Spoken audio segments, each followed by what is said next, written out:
Eh, Bismillahirrahmanirrahim. Mohon izin Pak untuk menyampaikan beberapa game dokumen kemarin. Ini saya baru bisa pegang laptop dan sebentar lagi insya Allah akan melanjutkan perjalanan lagi.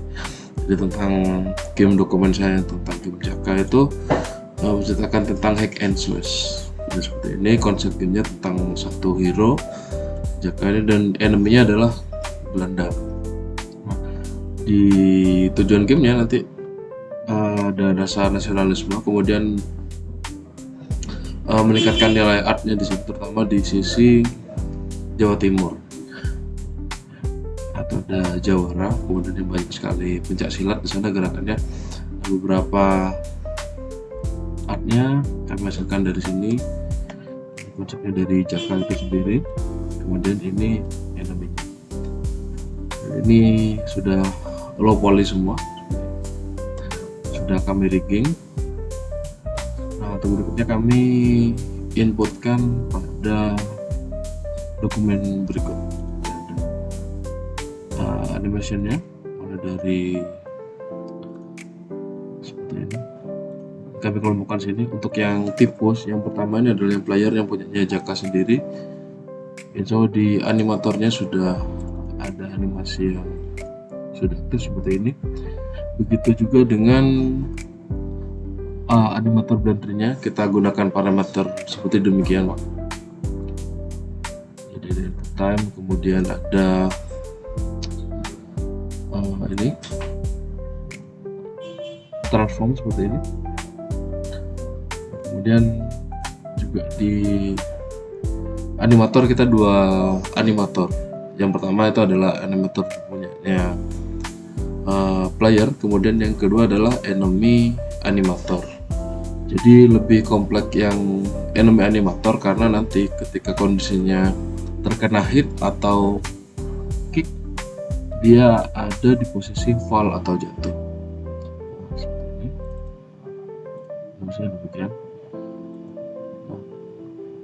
Kondisinya seperti ini. Kemudian kita penerapan pada enemy AI itu menggunakan target strength. Ketika range-nya 10, kita bisa mendeteksi player atau secara otomatis nanti enemy-nya akan mendekati musuh jika range-nya sudah tercapai.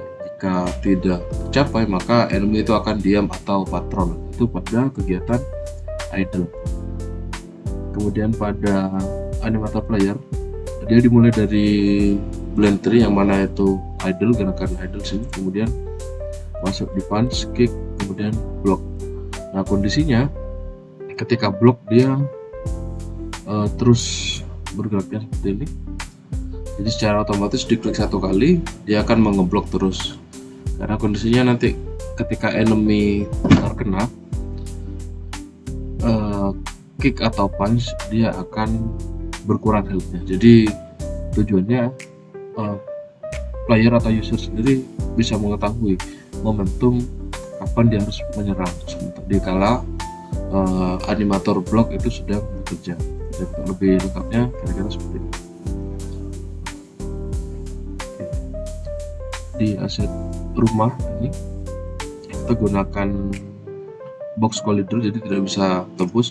Nah, ini areanya nanti yang akan dicakup oleh musuh, sama seperti penerapan di game Plant Zombie. Ketika area ini dicapai oleh musuh, maka timer akan men-trigger dari player ini dari 30 detik misalkan. Jadi musuh harus dihilangkan di sini. Baik, kita akan coba seperti ini. Nah, player 1 sudah mendeteksi karena dia mendeteksi areanya di sini. Nah, inputnya saya klik kiri itu untuk pukul dan klik kanan untuk menendang. Kondisinya tadi ketika enemy terkena tendangan seperti ini, maka dia akan jatuh dan E itu blocking. Nah, nanti kondisi yang ini akan menghilang. Nah, enemy yang jatuh ini akan menghilang dan akan respawn jadi enemy yang lain. Kita lanjutkan ke sebelah sini. kontrol seperti itu. Nah, keuntungannya adalah ketika keroyokan seperti ini,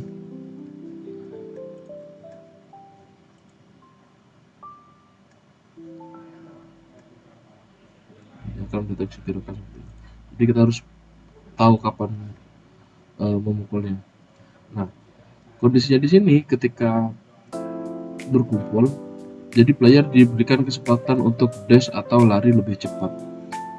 Jadi musuh yang akan menuju rumah ini tidak akan atau bisa diantisipasi oleh player untuk tidak sampai pada zona ini. Nah, kalau sampai zona ini, dia harus menghilangkan musuhnya itu sendiri. Lagi. Jadi datang sini nanti kita memukul ini, tidak pukul.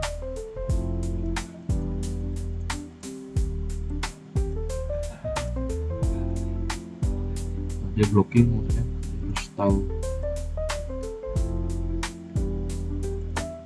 Nah, ketika jatuh dia akan hilang, dia respawn dari zona lagi.